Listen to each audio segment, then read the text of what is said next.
हम करते रहें भाईचारा। आप हम करें भाई भाई तो हमको चारा बना दो। हम तो पाकिस्तान का आमंत्रण करने को स्वीकार है। भारत छोड़ो आप आए हैं 3-4 पद माता जी। अगर वो विदेश का ले ले तो नहीं ले। हाँ नहीं क्या लेना, हम लोग कहते हैं वो तो अंतरिक्ष का भी ले लें। बागेश्वर धाम के पीठाधीश्वर आचार्य पंडित धीरेन्द्र कृष्ण शास्त्री सनातन हिंदू एकता यात्रा की शुरुआत करने जा रहे हैं।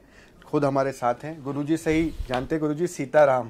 जय श्री राम। धन्यवाद, आपको भी धन्यवाद, TV9 के सभी दर्शकों को बहुत बहुत धन्यवाद। गुरुजी, इस यात्रा की क्यों जरूरत पड़ी, क्यों जरूरी है ये सनातन हिंदू एकता यात्रा? अभी अनेकता और विविध जातियों में, उपजातियों में, वर्गों में हिंदू समाज बटा हुआ है। इस प्रकार से बटा रहेगा तो हमारी एनर्जी देश को बड़ा बनाने की वजह आपस के मनमुटाव में ही चली जाती है। आपस के द्वंद्व में, आपस के क्लेश में, अगड़े पिछड़े की लड़ाई में, ऊंच नीच की लड़ाई में, जात पात की लड़ाई में, भेदभाव की लड़ाई में और ब्राह्मण क्षत्रिय वैश्य शूद्र की लड़ाई में आधे से ज़्यादा हमारी ताकत वहाँ पर ख़त्म हो जाती है। अब देश विश्वगुरु की ओर जा रहा है। विश्वगुरु तब बनेगा जब एक साथ सभी मिल करके एक जगह एनर्जी लगाएंगे। इसीलिए वर्तमान समय में हो रहे हिंदुओं पर अत्याचार, बांग्लादेश हिंदुओं की हालत देखकर, पश्चिम बंगाल में हिंदुओं की हालत देखकर, मणिपुर, नूह, मेवात, बहराइच, बरेली की घटनाओं को देखकर बहुत आवश्यक है हिंदुओं में एकता। उस एकता को उनको जगाने के लिए यह पदयात्रा है। तो हिंदू क्या अभी बटा हुआ है? आपको ऐसा लगता है कि बेझिझक बहुत बटा है। वर्गीकरण है, सामाजिककरण है, जातियों में है, उपजातियों में है, क्षेत्रों में है, उप क्षेत्रों में है, बोलियों में फंसा, भाषाओं में फंसा। इनको जोड़ने की इतनी ज़रूरत है। और ये जो यात्रा आप शुरू कर रहे हैं, इसका इतना प्रभाव होगा पूरे देश में? बेझिझक कोई भी यात्रा एक बार में तो प्रभावशाली नहीं होगी, धीरे धीरे होगी। देश की आज़ादी की लिए जो यात्राएं की गई थी, चाहे वो दंडी यात्रा हो, उसके पीछे छोटी छोटी आंदोलन हो, छोटी छोटी क्रांति हो, छोटे छोटे नारे हों, छोटे छोटे संबोधन हों, छोटे छोटे टुकड़ों टुकड़ों में कर रहे राष्ट्रभक्त कार्य जो कर रहे थे, राष्ट्र के लिए कार्य कर रहे थे। एक दिन ऐसा आया कि 1947 में हम सबको एक बड़ी वैश्विक क्रांति देखने को मिली और भारत की बहुत बड़ी क्रांति देखने को मिली और हम आज़ाद हो गए। वैसे ही ये पदयात्रा छोटे छोटे रूपों में ये खंड खंड करके एक दिन अखंड होगी और निश्चित रूप से भारत का हिंदू एक होगा। और हिंदुओं की, इस भारत की एकता की गूंज विदेशों में रह रहे Suriname, Mauritius, Fiji, Australia, New Zealand, Nepal, इन देशों में रहने वाली हिंदुओं पर शुद्ध प्रभाव देगी। क्या इस यात्रा में ईसाई, मुस्लिम, सिख ये सब शामिल नहीं होगी? आपको आना चाहें तो हमें नहीं देंगे। बेहतर होता कि राष्ट्र निर्माण में ये सब लोग भी आते इस यात्रा में? अगर वो आना चाहें तो हमें दिक्कत नहीं।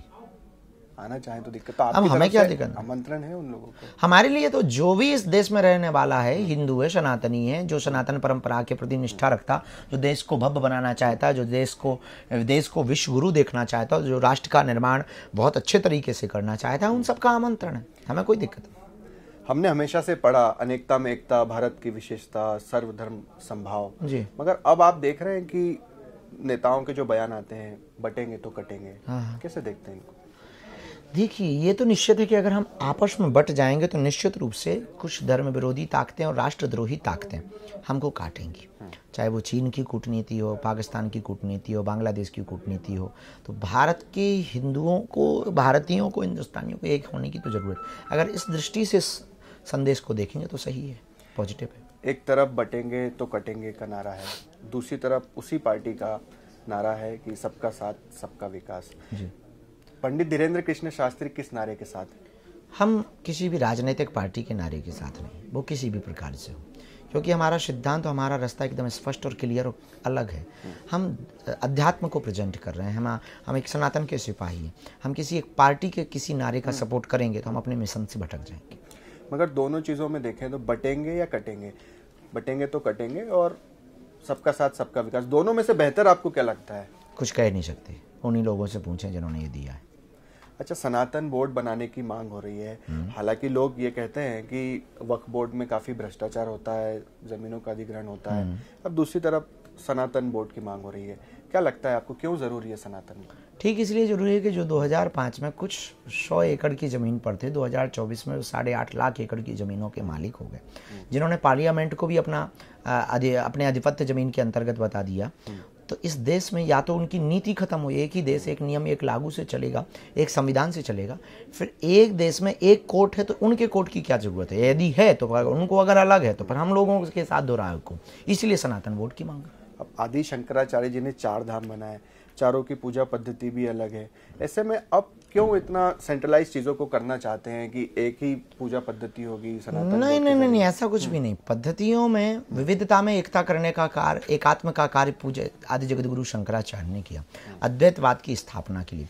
वह बहुत दूरदर्शी थे कि उन्हें पता था कि हिंदू विविधता में फंसेगा, हिंदू बट जाएगा, हिंदू टूट जाएगा, कन्वर्टेड होगा, कन्वर्जन होगा। उस वक्त जब आदि जगत गुरु शंकराचार्य ने ये क्रांति की थी तब उस वक्त भी बहुत एक बुद्धिज्म की तरफ पूरा देश चला जा रहा था।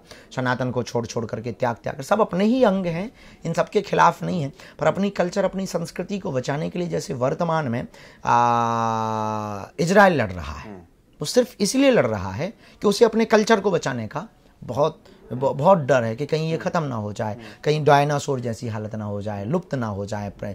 उसी प्रकार अभी वर्तमान में ये जो जितने भी एजेंडे चल रहे हैं, चाहे वो सनातन बोर्ड का हो, चाहे वो हिंदू राष्ट्र का हो, अथवा ये जात पात मिटाने की सनातन एकता पद यात्रा हो, जगह जगह से संतों की यात्रा, जगह जैसे हिंदू जागरण हो रहे हैं, कन्वर्जन रुक रहा है, घर वापसी लगातार हो रही है, ये केवल और केवल अपनी कल्चर, अपनी संस्कृति और अपने सनातन और अपने राष्ट्र को बचाने के लिए। अभी इंदौर में हाल ही में एक कार्यक्रम हुआ, 5000 से ज़्यादा हिंदू बहनें महिलाएं उसमें थी, उन्हें तलवारबाजी सिखाई गई, मुख्यमंत्री भी शामिल हुए। उद्देश्य था कि लव जिहाद से बचाना, उससे वो लड़ सकें, श्रद्धा जैसी कोई घटना होती है तो उससे वो हिंदू बहनें बच सकें, या बांग्लादेश जैसे हालात अगर कभी बन जाते हैं तो उससे बच सकें। सही है, कैसे देखते हैं आप इसे? बहुत उत्तम। हमारे देश में हम जिन भगवानों की पूजा करते हैं उन भगवती के हाथ में ही त्रिशूल है। रानी लक्ष्मीबाई का उदाहरण प्रत्यक्ष है, ऐसे लाखों उदाहरण हैं। इस देश की बहुत अद्भुत वीरांगना अहिल्याबाई, ऐसे अनेकों उदाहरण हैं जिनके कारण देश में नारियों को पुरुषों से कम नहीं आंका गया। तो बेटियां आत्मरक्षा के लिए कोई कदम उठा रही हैं तो ये स्वागत योग्य है। मगर उसमें ये कहना है कि लव जिहाद से बचने के लिए हो रही, अब तो यही क्या जरूरत है लव जिहाद में भेजने की? बचने के लिए अगर कोई प्रोटेक्शन के लिए उपाय किया जा रहा है, सुरक्षा सिक्योरिटी के हिसाब से, बहुत अच्छा, ये तो जगह जगह होनी चाहिए। हमारे हिसाब तो हर स्कूलों में शुरू कर देना चाहिए। अच्छा, यही चीज रिवर्स हो, अगर मुस्लिम भी इस तरह के वो अपनी बहनों को बचाएं, नो प्रॉब्लम, उसमें भी आप सहमत हैं? हमें कोई दिक्कत नहीं, वो अपनी बहनों को बचाएं। पर हमें इस बात पे दिक्कत लगती है कि गरबा में जब भाईचारा की बात आती है कि गरबा में उनके पुरुष प्रवेश करते हैं कि भाईचारा, हिंदू हिंदू भाई भाई, तब हमें ये बात लगती है कि भाईचारा भर क्यों, अपनी बहनों को भी लाओ, बहनचारा भी चल रहे हैं। आप कह रहे हैं सभी जगह ट्रेनिंग होनी चाहिए बाकायदा स्कूल में? बिल्कुल होनी चाहिए। बहनों को बचाने के लिए, आत्मरक्षा के लिए ट्रेनिंग में क्या दिक्कत है? और जिनको करना हो वो करें, पर हिंदू बेटियों के लिए प्रॉपर होनी चाहिए। अब वर्तमान में प्रयागराज की चूंकि आपने बात की कुंभ की, कि वहां पर जो है मेरे अंगने में तुम्हारा क्या काम है। अब मगर वहां की थोड़ी सी तासीर अलग है, चीजें अलग है। वहां के मुस्लिम जो हैं, जो चाय की ठेला गुमटी लगाते हैं, जो हिंदुओं का जत्था आता है उसका स्वागत भी करते हैं, कई वर्षों से कर रहे हैं। तो उसमें हम उनके खिलाफ नहीं, हम सिर्फ इस बात के खिलाफ हैं कि आप चाय की गुमटी लगाते हैं, बिजनेस धंधा करते हैं, सबको रहने का अधिकार है, संविधान ने सबको अधिकार दिया इस देश में, बिजनेस करने का अधिकार दिया, लेकिन वो एक अध्यात्म है का अनुष्ठानिक समय है। महाकुंभ एक बहुत बड़ी विरासत। अभी तक के हिंदू सोए थे, अब थोड़े जागे हुए हिंदू। हम आपके मक्का मदीना में तो नहीं घुसते, अजमेर दरगाह शरीफ के बाहर आप हमारे हिंदुओं की दुकान लगवा दीजिए, चादर की लगवा दीजिए, चाय गुमटी लगवा दीजिए। आपको अगर ये बोलेंगे तो आप कहेंगे हिंदू मुसलमान कर रहे हैं।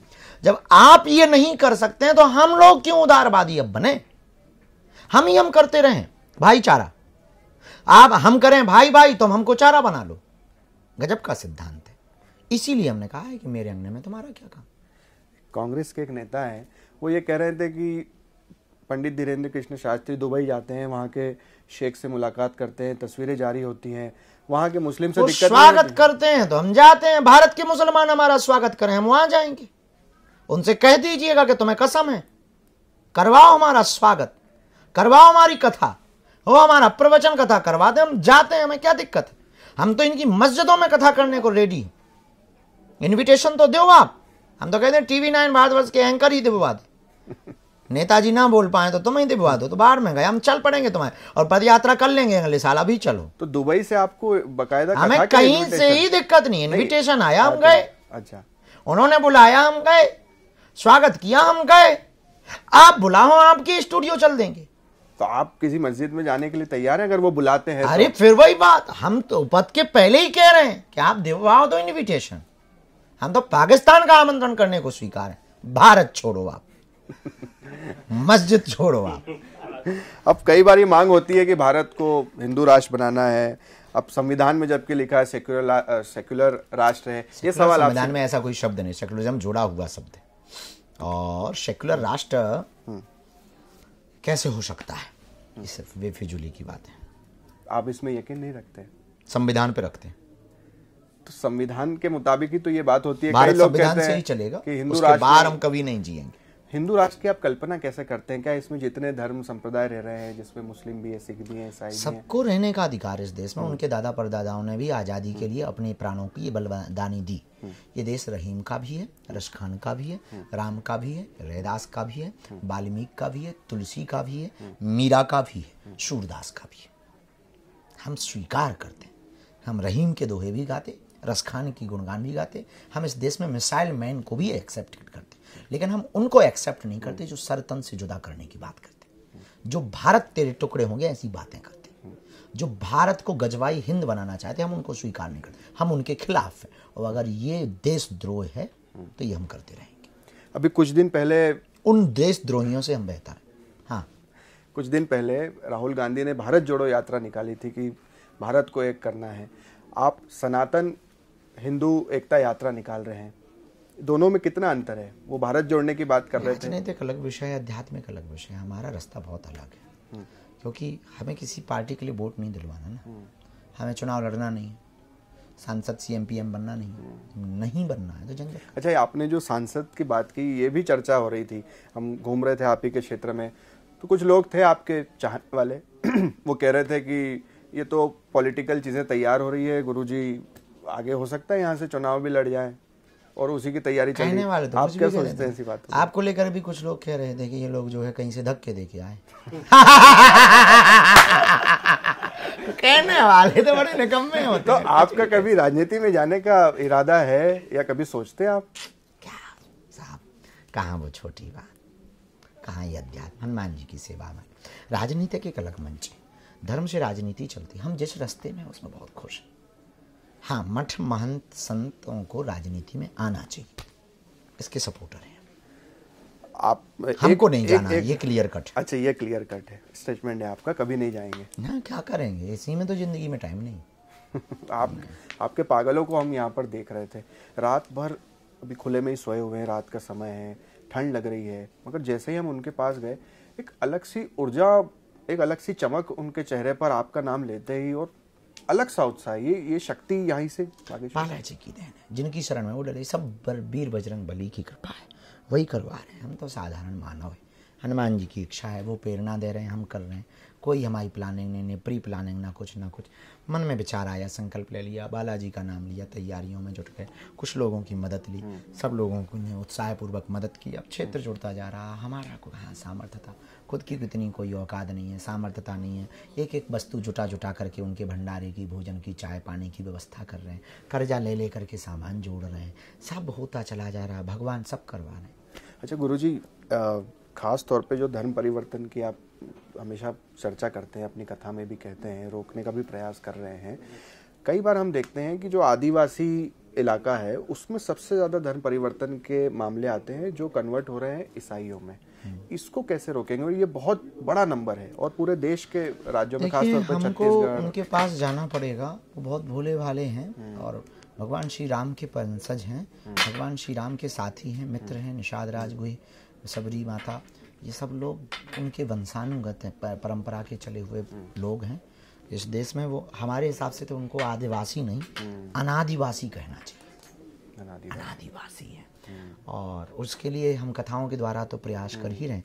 अभी हम 2025 में 26 फरवरी को 3 महीने बाद में गरीब बेटियों का हर साल विवाह होता शिवरात्रि को, इस बार 251 बेटियों का विवाह है, लेकिन हमने विचार किया 108 आदिवासी बेटियों का विवाह करें, और उन सभी बेटियों के बरों को यहाँ बुंदेलखंड में दलित दूल्हों को घोड़े पर बैठाने से कलेश होते हैं, केस होते हैं। हमने विचार किया कि हम उन सभी को घोड़ों पर बैठाएंगे, ये बहुत अच्छा आपने, क्योंकि कई बार छतरपुर से खबरें आती है, विवाद होता है।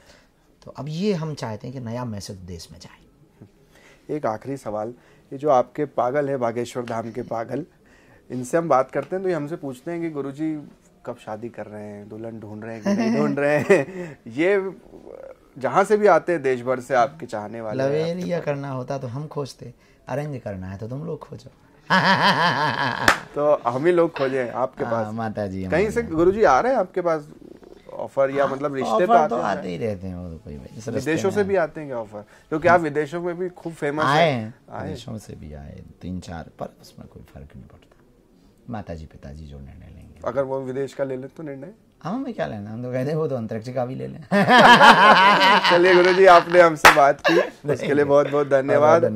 कल से पदयात्रा है जात पात को मिटाने के लिए, इसको सफल बनाना है। हर हाल में अब हिंदुओं को बाहर निकल के आना है। Thank you. चलिए, तो पंडित धीरेन्द्र कृष्ण शास्त्री हमसे एक्सक्लूसिव बातचीत कर रहे थे। कल से सनातन हिंदू एकता यात्रा शुरू हो रही है। आने वाले 9 दिनों तक ये यात्रा चलेगी और मध्य प्रदेश से नहीं बल्कि देश भर के अलग अलग राज्यों से लोग इस यात्रा में शामिल हो रहे हैं। कैमरा पर्सन मुकेश के साथ शुभम गुप्ता, TV9 भारतवर्ष, बागेश्वर धाम।